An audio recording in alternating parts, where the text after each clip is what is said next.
While I was in yoga therapy camp, I had to share a bungalow with two male roommates. Each one of them had the particular way of forgetting to flush the toilet. Frank wouldn't flush for number one. Keith wouldn't flush for number one or number two. Well, this was a little bit problematic. What I decided to do was to put an end to this non-flushing the second week while we were there. I had mentioned it the first week in passing, but it didn't seem to strike a very vivid chord with my roommates. So what I did the second week, Frank didn't flush number one.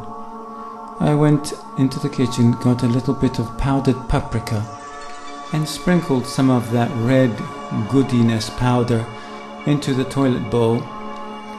I mixed it with a chopstick in there and called him and said, I'm just concerned if there's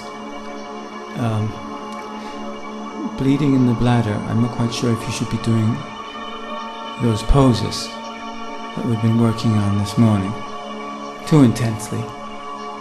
And he didn't know what I was talking about, so I referred him to the blood in the urine sample which I saw in the toilet. Now with Keith it was a slightly different problem. He was not flushing number two or number one.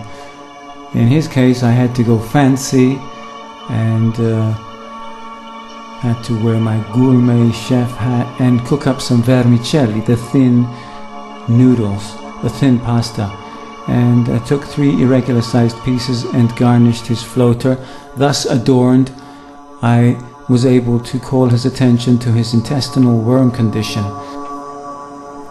They were okay with this. I told them it was a joke, and yet they still flushed the toilet, even though it was a joke.